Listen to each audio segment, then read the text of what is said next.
작년에는 How to Grow, 우리가 영적으로, 정서적으로, 사회적으로 어떻게 성장할 것이냐에 대해서 타운센드 박사가 공저한 책을 가지고 했고, 금년에는 교리, 사람의 뼈가 있는 것처럼 성경에도 에베소서 공부, 빌립보서 공부 이렇게 다 있지만은 전체 창세기부터 요한계시록까지를 묶어서 뼈대를 찾아내는 거예요. 그게 교리라고 합니다. 도그마틱스라고 하는데, 그 교리에 대해서 금년에는 저희들이 공부하고 있습니다. 그래서 저쪽 가운데 누가 손 들고 있는 것 같아요. 가운데.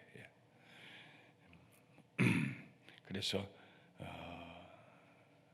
하나님을 어떻게 아는가, 하나님 말씀을 통해서 그럼 하나님 누구신가, 하나님의 성품 무엇인가, 이렇게 쭉 해오다가 인간의 타락 해오다가 이제 오늘은 7번째로 율법과 은혜입니다. 먼저 성경 같이 읽어봐요. 로마 3장 20절부터 24절 시작. 그러므로 율법의 행위로 그의 앞에 의롭다 하심을 얻을 육체가 없나니 율법으로는 죄를 깨달음이니라. 이제는 율법에 하나님의 한 의가 나타났으니 율법과 선지자들에게 증거를 받은 것이라. 곧 예수 그리스도를 믿음으로 말미암아 모든 믿는 자에게 미치는 하나님의 의는 차별이 없느니라. 모든 사람이 죄를 범하였음에 하나님의 영광에 이르지 못하더니 그리스도 예수 안에 있는 속량으로 말미암아 하나님의 은혜로 값없이 의롭다 하심을 얻은 자 되었느니라. 율법을 지킴으로써는 의롭다함을 얻을 자가 없다. 율법은 우리가 구원받기 위한 도구가 아닙니다. 율법을 지키면 구원받는다. 성경은 거기에 대해서 단호하게 NO 하고 대답합니다. 그런데 유대인들이, 바리새인들이 하나님께서 주신 율법의 목적을 왜곡하고 율법을 잘 지키면은 자기들이 하나님 앞에 의롭다함을 얻을 수 있을 거라고 생각했습니다. 그래서 계속해서 율법을 잘 지키려고 애를 썼습니다. 지키다 보니까는 그 세밀하게 분리가 되어 가지고 안식일이 되려면 해가 져야 되는데 그 해가 지는 시간이 언제냐, 산꼭대기에 있는 집은 좀 늦게 해가 질 거고 골짜기에 있는 집은 빨리 질 거고, 또 안식일에 일하지 말라고 그러다 일하지 않으려면 뭘 무거운 것을, 어느 정도 무거운 것을 들지 않아야 되느냐, 얼마만큼 집에서 멀리 나가지 않아야 되느냐, 수만 가지로 그것이 나눠졌어요. 무거운 짐이 됐습니다. 하나님의 목적은 그것이 아니었어요. 율법을 주신 목적은. 그러나 바리새인들이, 유대인들이 그 율법을 잘 지키면 내가 하나님 앞에 의롭다움을 받는다. 그건 결국은 뭐냐면요, 하나님, 내가 하나님하고 똑같이 될 겁니다 하는 자세입니다. 선악을 알게 하는 열매를 따먹으려고 하는 자세입니다. 하나님도 나를 비난하지 못할 거예요. 하나님도 나를 잘못했다고 얘기 못할 거예요. 내가 완벽한 인간이 될 거예요. 그것이 율법주의자들의 자세입니다.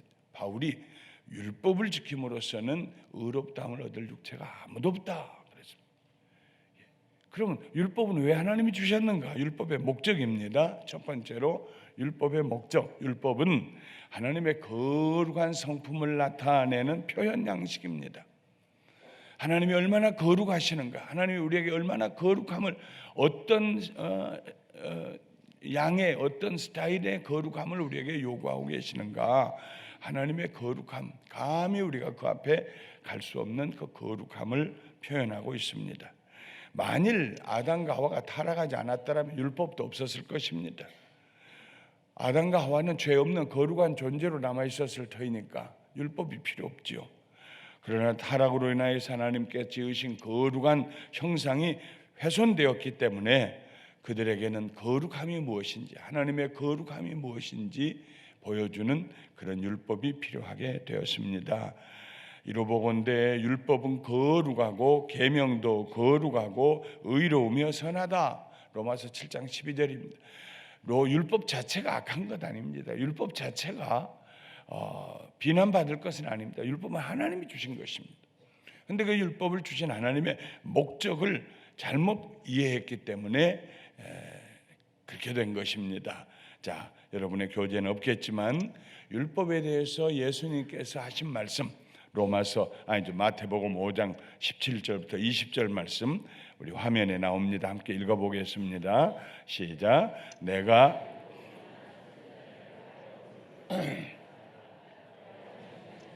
완전하게 하려 함이라 진실로 너희에게 이르노니 천지가 없어지기 전에는 율법의 1.1획도 결코 없어지지 아니하고 다 이루리라.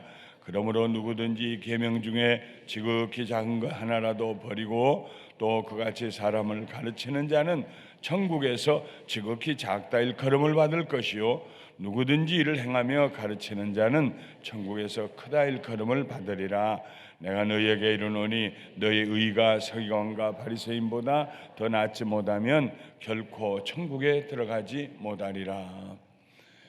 그러면 우리도 성경책 말고 율법책을 가지고 있어야겠네요? 아니요. 예수님이 하신 말씀은 그것이 아닙니다. 아무리 많이 디테일하게 율법을 나눠놔도 조금 전에 제가 말씀드린 것처럼 하나님이 제정하시고 하나님이 보여주신 구원의 길을 거절하고 자기들이 스스로 의롭다함을 입으려고 하면은 그 율법은 오히려 저주가 돼요. 그 사람에게는. 율법의 목적은 거기에 있지 않기 때문에. 서기관과 바리새인들은 외적으로 나타나는 율법만 잘 지키려고 애를 썼습니다. 내적인 율법의 정신은 그들은 관심이 없었습니다. 예수님께서 계속해서 서기관과 바리새인들과 다투었던 충돌했던 것이 뭐냐면은 너희들은 외적으로는 율법을 잘 지키는 것 같다마는 너희 속은 전혀 율법의 정신이 없다. 하나님의 계명을 지키지 않는다 하는 것 때문에 부딪혔습니다. 율법에는 두 가지 목적이 있다. 1차 목적, 2차 목적이 있는데요. 1차 목적은 뭐냐면 우리가 죄인이라는 사실과 우리에게 구세주가 필요하다는 사실을 알게 하는 것입니다. 여러분 교재에도 갈라디아서가 있나요? 같이 읽어봐요. 시작. 그런즉 율법은 무엇이냐? 범법함으로 더하여진 것이라 천사들을 통하여 중보자의 손으로 베푸신 것인데 약속하신 자손이 오시기까지 있을 것이라. 법은 누구를 위해서 필요합니까? 죄를 짓지 않는 사람을 위해서는 법이 필요 없어요. 우리가 흔히 말하기를 저 사람은 법 없어도 살 사람이다 그래서 자기 양심이 법이 돼요. 법은 누구를 위해서 필요하냐면 죄를 범한 사람을 위해서 필요한 것입니다. 율법은 하나님께서 우리가 어떤 죄를 범하며 얼마나 죄인이고 얼마나 우리 속에 죄와 악에 대한 욕구와 동기가 가득하고 있는가 하는 것을 보여주는 책입니다. 그러므로 율법을 지키려고 하는 사람은 늘 어디에 가서 벽에 부딪히냐면은 하나님 도저히 나는 하나님의 계명을 다 지킬 수가 없습니다. 나는 연약합니다. 내 속에 악한 것이 있습니다. 그게 로마서 7장의 바울 사도의 고백입니다. 오호라 나는 공고한 사람이라. 율법의 목적은 우리는 하나님의 원하시는 그 차원의 거룩함에 도저히 이룰 수가 없습니다 하고 항복하는 것입니다. 항복하게 하기 위해서 율법이 존재하는 것입니다. 그게 1차적 목적이에요. 그래서 우리 마음속에 내가 노력하고 내가 애써서 거룩하게 되고 흠없게 되는 거 이건 아예 불가능합니다. 밤낮 넘어집니다. 하나님 내가 구원받을 다른 방식이 없나요? 하는 겸손함을 우리 속에 심어주는 것입니다. 율법의 2차적인 목적은 악을 드러내고 악을 억제하며 하나님의 선하신 뜻을 따라 살아가게 하는 것입니다. 율법이 없었으면 우리가 죄가 뭔지 모를 것입니다. 간음하지 말라 하는 말씀이 없었으면은 간음이 죄인 줄 모르고 살아갈 거예요. 그러나 하나님은 율법에도 그 말씀을 넣어놨고 양심에도 넣어놨고 그래서 죄가 죄되도록 율법의 목적은 죄가 죄되도록 그런즉 우리가 무슨 말 하리요? 그 말씀도 거기 있나요? 같이 읽어요. 시작. 그런즉 우리가 무슨 말을 하리요? 율법이 죄냐? 그럴 수 없느니라. 율법으로 말미암지 않고는 내가 죄를 알지 못하였으니 곧 율법이 탐내지 말라 하지 아니하였다면 내가 탐심을 알지 못하였을 것이다. 율법의 유익입니다.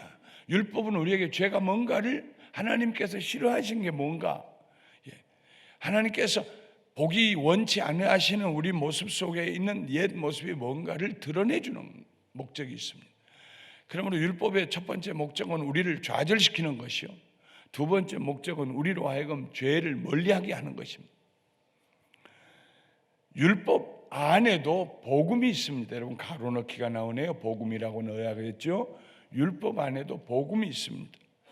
하나님께서는 율법만 주시지 아니하고 율법을 범한 자들을 위하여서 제사의 법도를 마련해 주셨습니다. 레위기는 제사의 법도입니다. 율법을 범한 사람들이 어떻게 할 것이냐, 5가지 제사의 법이 거기 나옵니다. 번제로부터 시작하여서 화목제, 속건제, 소제, 이런 제사를 어떻게, 제사는 그들이 율법을 범하고 하나님 앞에 죄를 범했을 때에 어떻게 죄사함을 받을 것인가에 대해서 하나님이 길을 열어주신 것인데, 그 죄사함을 위해서는 언제나 짐승을 잡고 피를 흘렸어야 돼요. 왜냐하면 죄값은 사망이요, 사망에서 죽으려면 피 흘려 죽어야 돼요. 그래서 그를 대신해서 피 흘려 죽는 짐승이 있어야 됐어요.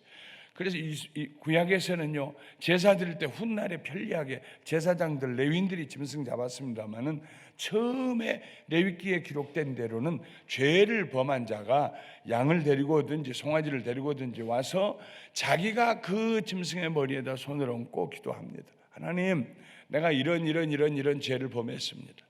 내가 마땅히 죽어야 하는데 이 짐승이 저를 대신해 죽습니다. 이 짐승에 흘리는 피를 보시고 그리고 제 죄를 용서해 주시옵소서. 자기 죄를 거기다 전가해요. 그리고 난 다음에 자기가 짐승을 죽여요. 산 짐승을요. 사람이 닭 목 하나 비틀기도 얼마나 힘듭니까? 옛날에 재밌는 얘기가 있어요. 손님이 오니까 닭 한 마리를 주면서 종에게 가서 저기 안 보이는 데 가서 잡아가지고 오너라 그래. 근데 아무리 기다려도 안 와요. 그래서 한참 있다 오는데 닭을 잡아가지고 오는데 산 닭을 그냥 가지고 왔어요. 그래서 아니, 닭을 잡아가지고 오라고 그랬더니 왜 그냥 가지고 왔냐고 그러니까 종이 아무도 안 보는 데서 하라고 하지 않았어. 그랬지. 근데 닭이 계속 눈을 깜빡거리면서 저를 쳐다봐가지고 잡을 수가 없었어요. 핑계 댔겠지요. 닭 모가지 하나 비트는 거 아무나 못합니다.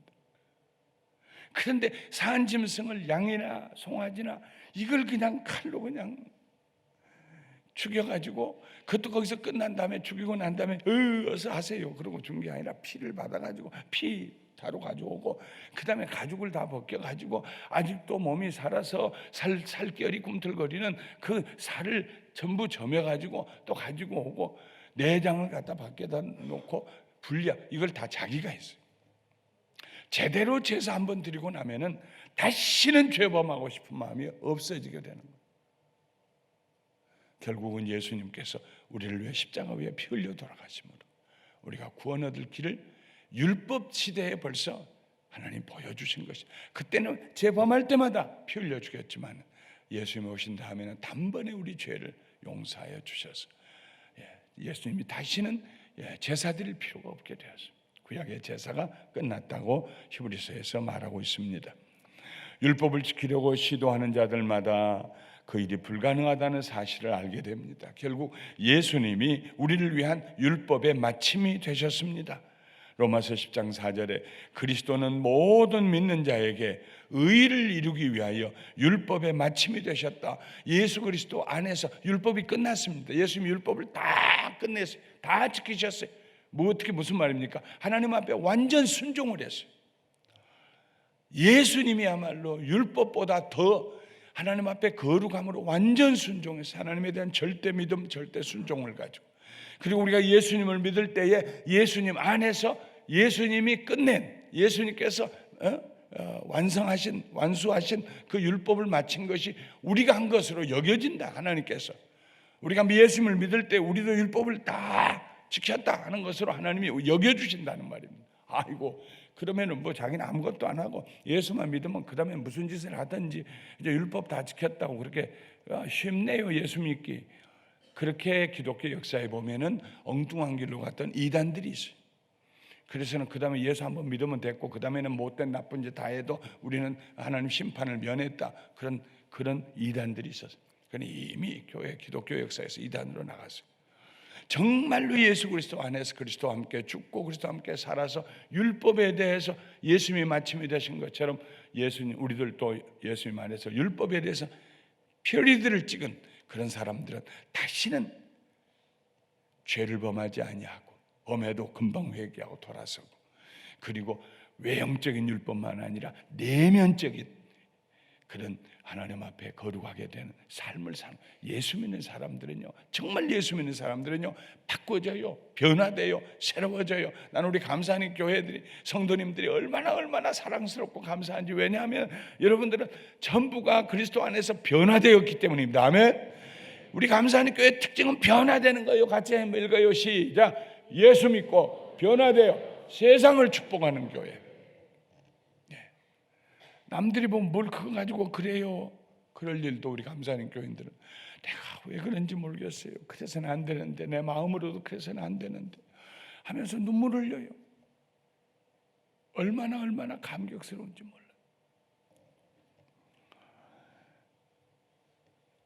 두 번째, 크게 십계명을 주신 목적, 십계명입니다. 율법서를요, 율법이 뭐냐, 율법서가 뭐냐, 그 율법서를 요약해 놓은 게 신명기입니다. 신명기는 모세가 죽기 전에 설교했던 두 편의 설교를 모아놓은 것입니다. 신명기에 율법이 다 들어있습니다. 그리고 이 십계명을 다시 요약해 놓은 게 뭐냐면 죄송합니다. 율법을 요약해 놓은 것이 신명기이고, 신명기를 요약해 놓은 것이 십계명입니다. 십계명은 율법을 추상적인 위치에서 구체적인 위치로 끌어내립니다. 이거 해라, 이거 하지 말아라. 또 부분적인 위치에서 종합적인 진리로 안내해 줍니다. 아주 부분적으로 이거 해라 저거 해라 했던 것을 딱 모아가지고 종합적으로. 십계명은 죄에 대해서는 분석적이고 의에 대해서는 종합적입니다. 자, 예수님께서 십계명을 또 율법을 종합해 놓으신 말씀이 마태복음 22장 37절부터 40절에 있죠. 우리 함께 읽어봐요. 시작.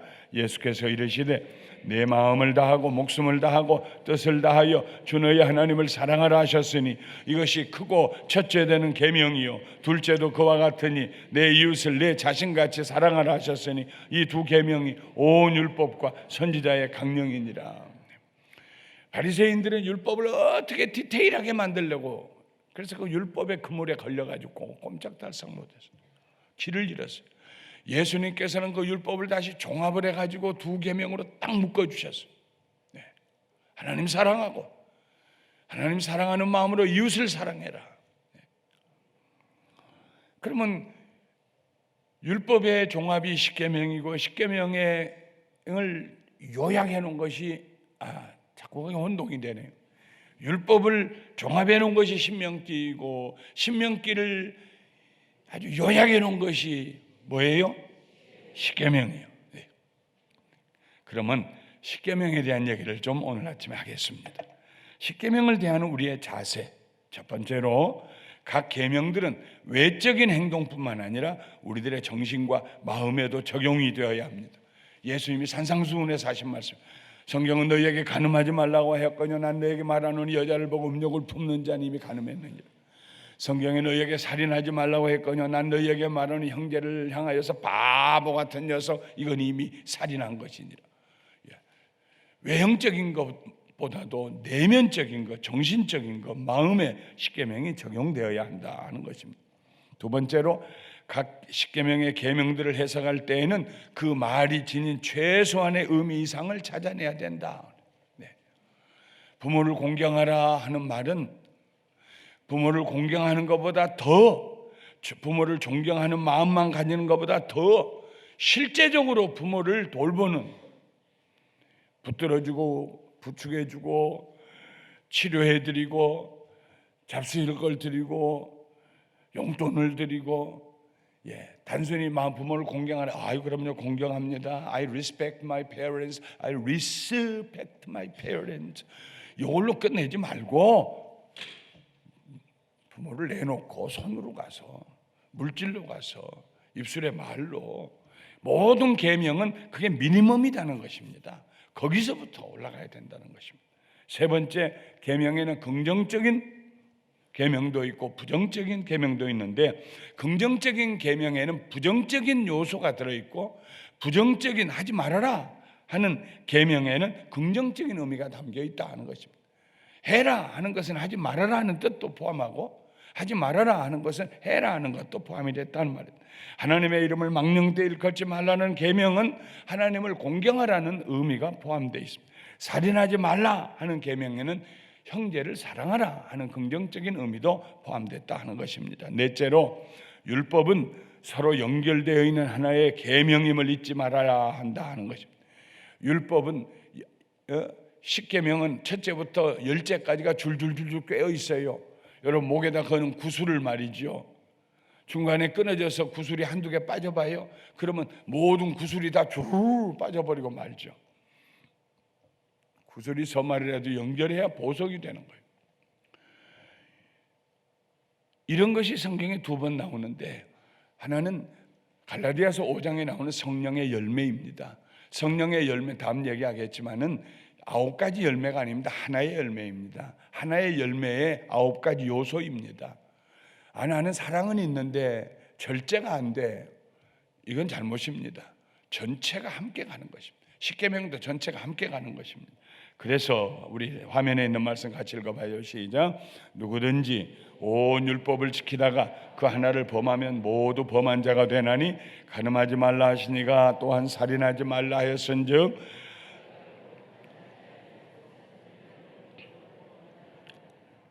아멘. 나는 간음은 안 해요. 근데 살인은 했어요. 이건 말이 안 된다는 것입니다. 첫째부터 10제까지가 함께 꼬여 있기 때문에, 연결되어 있기 때문에 다 지켜야 된다. 네. 10계명 우리 한번 보십시다. 1계명부터 5계명까지는 하나님을 사랑하는 일, 6계명부터 10계명까지는 이웃을 사랑하는 일입니다. 제가 앞에 부분을 읽으면 다음에 부분은 여러분들이 큰 소리를 읽으세요. 첫 계명, 다른 신들을 두지 말라. 둘째 계명, 새긴 우상을 만들지 말라.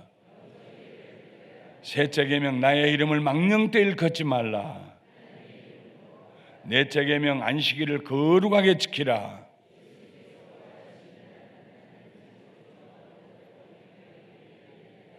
다섯째 계명, 내 부모를 공경하라. 여섯째 계명, 살인하지 말라. 일곱째 계명, 간음하지 말라. 여덟째 계명, 도둑질하지 말라. 아홉째 계명, 거짓 증거하지 말라.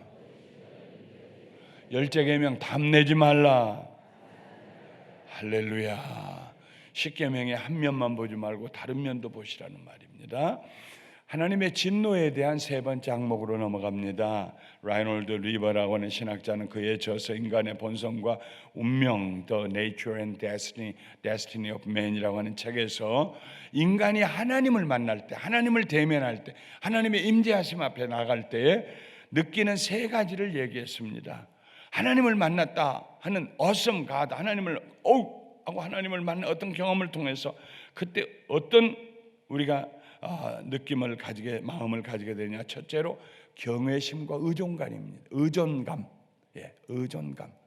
하나님을 경외하는 두려움과 하나님을 사랑하면서 두려운 마음, 그리고 하나님을 주님만 의지합니다 하는 하나님을 의존하는 마음이요. 둘째는 도덕적인 의무감과 무력감입니다. 내가 선하게 살아야지 하나님 앞에서 하는 마음이 있으면서 동시에 내 능력으로 불가능하구나 하는 좌절감, 무력감입니다. 세 번째로는 용서를 구하는 간절한 마음입니다. 주님, 저를 떠나소서, 저는 죄인이로서요. 베드로가 예수님을 통해서 하나님을 만났어요. 그때 베드로의 느낌입니다. 경외감, 의존감, 도덕적으로 거룩해 보려고 하는 마음과 그렇게 살 수 없는 자신의 연약한 좌절감. 주님, 저를 도와주세요, 용서해 주세요 하는 간절한 마음. 첫째로 인간의 범죄에는 반드시 하나님의 진노가 임합니다. 성경에 많은 신뢰들이 기록되어 있습니다. 하나님의 법을 어길 때 어떤 진노가 임하는가. 하나님의 진노에는 두 번째 사법적인 요소가 있습니다. 심판의 재판을 받는 거예요. 반드시요. 재판. 얼마나 무서운지 몰라요. 하나님의 진노의 재판이요. 함께 읽어요. 출애굽기 22장 22절부터 24절 시작. 화면 보시고 너는 과부나 고아를 해롭게 하지 말라. 네가 만일 그들을 해롭게 함으로 그들이 내게 부르짖으면 내가 반드시 그 부르짖음을 들으리라. 나의 노가 맹렬함으로 내가 칼로 너희를 죽이리니 너희의 아내는 과부가 되고 너희 자녀는 고아가 되리라. 하나님의 진노. 만에 하나라도 우리 예수 믿으니까 무슨 잘못해도 하나님 우리는 진노 없다, 그런 생각하면 잘못입니다. 정말 예수 믿는 사람은요, 어떤 사람보다도 하나님 말씀대로 살려고 하는 사람이에요. 구약 성경에 나타난 하나님의 은혜가 있습니다. 구약 시대에도 신약 시대와 똑같은 방식으로 구원을 받았는데 그 방식은 하나님께서 하신 일을 믿음으로 말미암아 의롭다 하심을 얻게 되는 것입니다. 구약에도 구원의 행위가 구원이 행위로 말미암은 것이 아니고 믿음으로 말미암는다 하는 방식입니다. 아브라함이 시작. 아브라함이 하나님을 믿음에 그것을 그에게 의로 여기 정하셨담과 같으니라. 그리스도께서 우리를 위하여 저주를 받은 바 되사 율법의 저주에서 우리를 속량하셨으니 기록된 바 나무에 달린 자마다 저주 아래 있는 자라였습니다.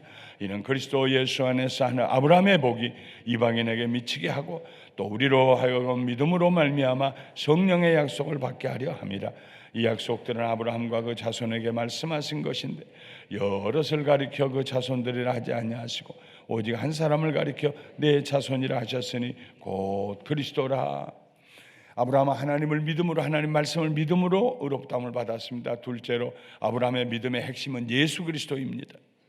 예수님께서 아직 십자가에 달리시기 전이었지만 그들이 구원받은 근거는 장차 오실 예수님의 십자가와 부활하심에 있었다 하는 것입니다.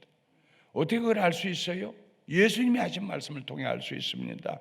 요한복음 8장 56절 58부터 58절까지 우리 마지막 절인데 한번 같이 크게 읽어봐요. 예수님이 하신 말씀이요. 시작. 너희 조상 아브라함은 나의 때 볼 것을 즐거워하다가 보고 기뻐하였느니라. 유대인들이 이르되 네가 아직 50세도 못 되었는데 아브라함을 보았느냐? 예수께서 이르시되 진실로 진실로 너희에게 이르노니 아브라함이 나기 전부터 내가 있었느니라. 하나님께서 아브라함에게 말씀하셨어요. 내 자손이 씨가 하나 단수요 원수의 대적의 문을 얻으리라. 원수의 성문을 깨뜨리고 들어가서 구원하는 일을 하리라. 마태복음 16장에 예수님이 그 말씀을 인용하셨고요. 그리고 예수님을 통해서 구원이 오는 것을 이미 아브라함 때에 하나님께서 아브라함에게 예언의 말씀을 주심으로써 그때부터 아브라함은 한 seed, 하나, 한 자손, 그분에 대한 소망을 가지고 있었어요. 세상 떠나고 천국에 가서도 모든 진리를 다 알고 난 다음에 예수님이 속히 가서 우리 자손들을, 내 자손들을 다 구원했으면 좋겠습니다. 언제 가실 거예요? 성자 하나님 이랬을 거래, 이 아브라함이. 그러다가 예수님이 세상에 오신 걸 보고 즐거워했다는 것입니다. 그 말을 듣고 이해하지 못한 유대인들이 아브라함보다 당신이 먼저 있었냐? 그럼 아브라함 나하기 태어나기 전부터 난 있었다 그랬었습니다. 지금도 아브라함과 같은 믿음, 예수 그리스도에 대한 믿음을 가진 사람들은 구원을 얻습니다. 우리는 율법의 시대에 살지 않아요. 율법 안에 있지 않아요. 우리는 그리스도 안에서 이미 율법을 마친 사람들이요, 율법보다 더한 하나님 앞에 거룩한 존재가 된 줄 믿습니다. 그런 믿음 가지고 승리하며 사시기를 주님의 이름으로 축원합니다.